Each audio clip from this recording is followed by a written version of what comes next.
Hey, this is Daniel Vitalis. Tomorrow is Christmas Eve, so it's the 23rd of December, and I'm in the White Mountains of New Hampshire, in Jackson, New Hampshire, which to me, in my mind, has got to be the Chaga capital of the world. I'm sincere when I say that. I've never seen anywhere like that. The conditions here are just right for the greatest concentration of chaga mushroom that I've seen anywhere. So that's exciting. Anyway, it's just a day I'm going out on a little bit of a hike to harvest some, and I thought I would show you guys this video of, I assume today I'm going to find some. Pretty easy to find on a day like this. When all the leaves have fallen off the trees, it makes it easy to see pretty far, so you know, it's not hard to spot the chagas because of their really dark silhouette. Anyway, if we find some, I'm going to harvest it. I'm going to show you, and we'll bring it back to my house, and we'll turn it into tea, and we can even turn that into an elixir. Well, there's some chaga right there, high up in this birch tree. Now you can see that's a little bit higher than I'm going today. But that's the first piece I've come across.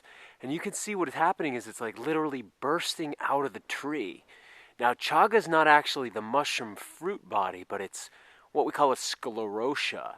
It's the actual mycelia. Now, usually when you pick a mushroom, you're just picking the fruit body off the tree. But that's a really interesting species, Inonotus Obliquus.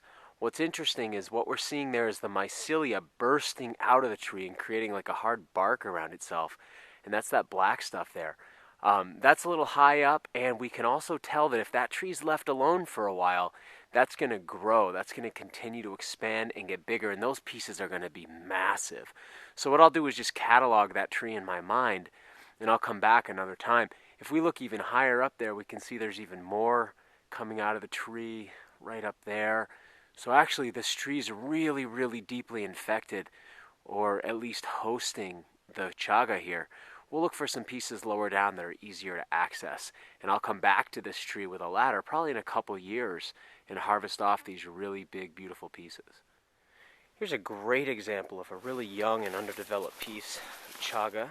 You can see how thin that tree is. If I put my hand up to it, you can sort of see it's a really young tree, and that piece is really underdeveloped. So, you know, early on when I first started working with chaga, I was so excited about it that I would harvest pieces like that. But today, I'm really more interested in letting the pieces develop. All right, this is exciting.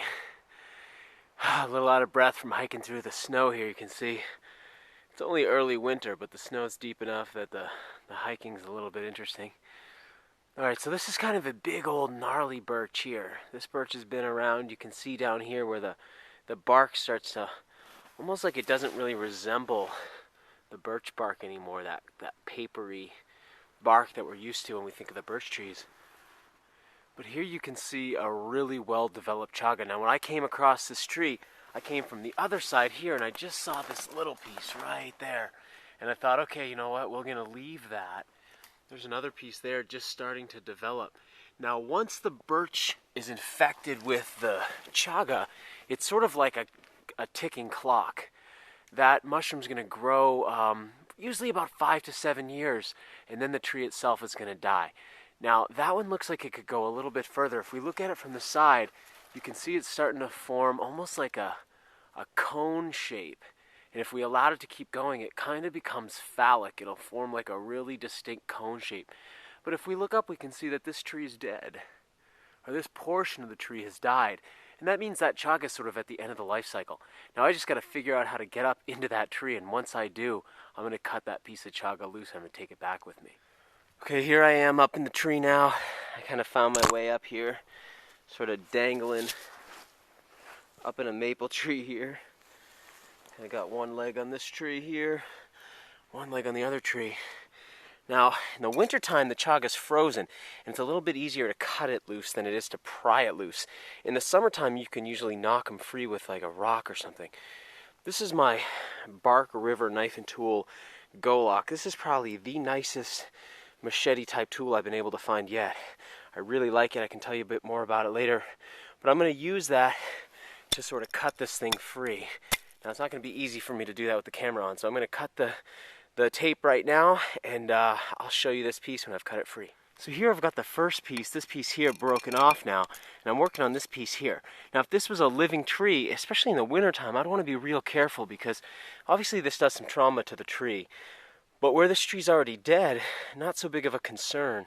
So I'm going to just keep working this piece off here until I cut it free and then climb down from this tree. So I'm in the same tree here, and I just want to show you on this side of the tree. Now I was just over here cutting that piece loose there. And around on this side you can see there's another piece starting to burst out of the tree all through here. There's another piece just kind of starting right up here. There you go, so the sun's shining on it. And then even down by my feet here, you can see that there's more starting to grow up out of the tree there.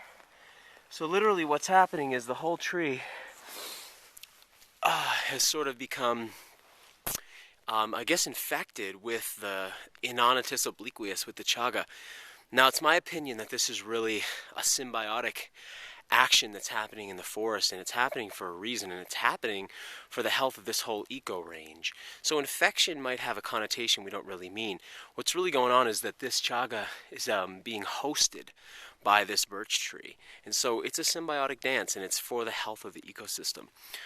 But this tree is literally going to burst forth with the rest of this Chaga, and then at the end of the life cycle, both the tree and the Chaga are really going to come down together, and then other mushrooms will come in and eat the rest of this tree, but not until after the Chaga's kind of had its way with it and spread its spore out back into the eco range.